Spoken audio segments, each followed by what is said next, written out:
Hello, hello, hello sa lahat ng Taurus. Magandang araw. Welcome back sa aking channel at sa mga bago, welcome to my channel. Ako nga pala si Mystico Moreno or in short, Miss Mo. At dito sa aking channel, we will manifest love sa inyong Tagalog. Love reading ngayon na, Miss Mo. Okay, so for today, ang gagawin natin ay ang inyong no contact love reading. So, tingnan natin ano ba yung energy na masasagap ko from the collective. Okay? So, habang binabalasa ko to, gusto kong magpasalamat sa lahat ng Taurus na nakasubaybay at sumusuporta ng channel ko. Maraming salamat. At sa mga bago, sana supportahan nyo rin ang channel ko by liking this video, by subscribing to this channel, and by sharing it sa mga Taurus na kilala ninyo. Saka comment na rin sa baba kung mag-resonate itong reading na ito. Ayan. Thank you, thank you, thank you. Okay. So, and just a reminder, okay, dahil ito ay isang collective reading, it may or may not resonate sa inyo. So, kung hindi mag-resonate itong reading, huwag nating pilitin. It means na hindi para sa inyo to at hindi ko na-start ang energy ninyo. So, abangan nyo na lang yung mga susunod ko pang love reading. And, ayun, kaya subscribe na para updated kayo sa mga videos na ipopost ko. So, ang gagawin natin today is using tarot. I will provide the details of your reading. Okay? And by the end of the reading, I will seal it with a message from the universe or advice from the universe using this tarot, this oracle deck. Sige, tingnan natin. I will pull 3 cards each, recent, past, present, and near future. So, in the recent past, there's a page of coins, there's a hanged man, and 3 of coins. Okay. At the present moment, there's a 6 of wands, 6 of swords, and ace of wands. And at the present, there's a tower moment, 5 of swords, okay, and 3 of wands. Okay. Alright, so, okay. Okay na lang nasabi na. Okay, so, at the present moment, there's a energy, strong energy of the Pisces and Aries. So, pwedeng yun yung signs ng person ninyo, but doesn't have to. Yun lang yung strong energy na nasasagap ko sa reading na to. Sige, let's interpret it. Kung bakit ito yung recent, past, present, and near future ninyo. Okay, so, okay, yung page of coins. So, in the recent past, okay,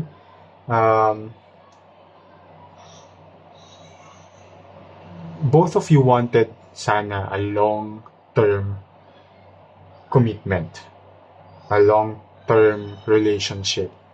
Okay? Kaso, meron sa inyo na uncertain. So, pwedeng yung person is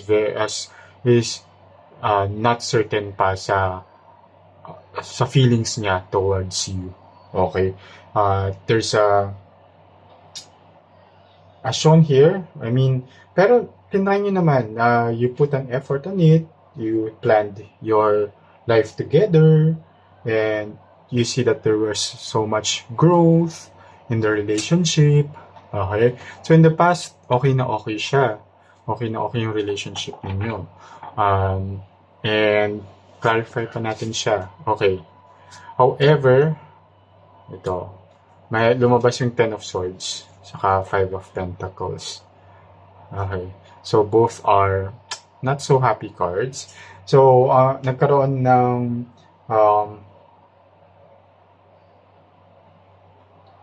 nag-fail yung relationship. There was an ending in the relationship. Okay? And as shown here pa with the Five of Pentacles, that meron nag-detach sa inyo. So this person, I guess, is the one who detached from you dahil nga hindi pa siya sure talaga sa feelings niya sa inyo, as shown here by the Hangman. There's so much uncertainty, and it resulted to failed relationship, okay? Because someone detached emotionally, okay? And at the present moment, okay, there's Six of Wands, okay, which is your, okay, you recognize the Six of Wands is a recognition that you're recognizing that ito na talaga yung sitwasyon ninyo, and it's time to let go and walk away from this relationship and move on. And Six of Swords is also parang surrendering na lang na, okay, ito yung sitwasyon eh. You just have to accept the situation and trust God or the universe na everything will fall into place or work out for you. Okay? And kikita naman dito that at the present moment, there's a new beginning, as shown here by the Ace of Wands. There's a new beginning, and I think this person, kasi in no contact kayo because of what happened in the past, this person will try to reconnect and reach out sa'yo. Tingnan natin yung detalye nitong present moment. So there's a Page of Wands, okay? And Strength card. So Page of Wands is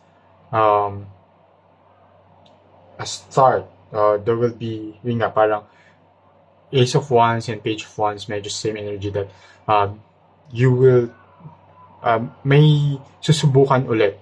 Susubukan ninyo magsimula ulit, and there will be this, ano yun, yung very resilient naman ka naman kasi, saka you will have, alam mo yun, you'll be brave enough to try it again. Okay? So this person will reach out to you, contact, try makipag-ayos, try magsimula ulit. Okay? And yun nga, magiging matapang ka to try it again. Okay? So it takes a lot of courage, diba? After the past hurts na nangyari. However, again, this is just an energy na nasasaga ko, and ini-interpret ko lang yung lumalabas sa cards. So, ito yung lumabas sa card in the near future. However, this will cause some chaos in your life and a lot of sadness and regret, as shown here by the Tower card and the Five of Swords. Okay? So, yeah, maraming red flags pa rin itong person ninyo, as shown here by the Five of Swords. So, and as shown here by the Three of Wands. So yun, so when it comes to taking action, okay, yun medyo, yun nga, parang ang dami niyang red flags when it comes to his in relation to romance or love. Yun yung more, lalo na sa relationship, ang dami niyang red flags when it comes to relationship. And in the near future, titingnan mo to, parang you will weigh the situation. Okay, pero clarify natin, okay, Seven of Cups and Two of Swords. True. Ayun, no? So, okay. Si Seven of Cups is also like, parang ano na lang siya, it's just this connection is just a fantasy na lang. Yung, I mean, yung good things or yung mga parang pinapangarap mo when it comes to relationship is just fantasy na lang. Kasi, as shown here by the Two of Swords, there will be parang magiging in denial ka na ito yun ito tinry namin ayusin pero hindi pa rin nag-work, di ba? Tapos magiging in denial ka and it will make you feel sad. So, and ito, yung Seven of Cups and Two of Swords is also making difficult choices. So, it's really hard. Siyempre, mahirap magdesisyon lalo na pag mahal mo yung tao, di ba? But you have to, because this, in the near future, this will just, magkakos lang siya ng problem and hurt sa life mo. Okay? So, I hope na upuan mo siya. Reflect on it pag nilay-nilayan and ayun. So, again, I'm just interpreting ano yung lumabas sa cards. So, yeah. And tingnan na lang natin ano ba yung advice ni universe sa'yo pagdating dito. Okay? Sa person mo na you're not in contact with. Ngayon na parang there's an energy na magbabalik siya. Ito yung posibleng mangyari sa near future kapag you accept this person in your life again. Okay? Path of success. Ayun o. Choosing direction is your right. So, this is a choice. Yung difficult choice mo yan. So, yung present moment mo, whatever your actions is, choice mo yan. Choice mo to reconnect with this person, but ito yung posibleng mangyari. Okay? And choice mo rin na hindi na. And you may alter the situation. Alright. Okay, so if this resonates, comment lang sa baba. And abangan nyo na lang yung susunod ko pang love reading. Dito lang yan sa Mystico Moreno YouTube channel. Kita-kits! Dito lang mismo. Ingat!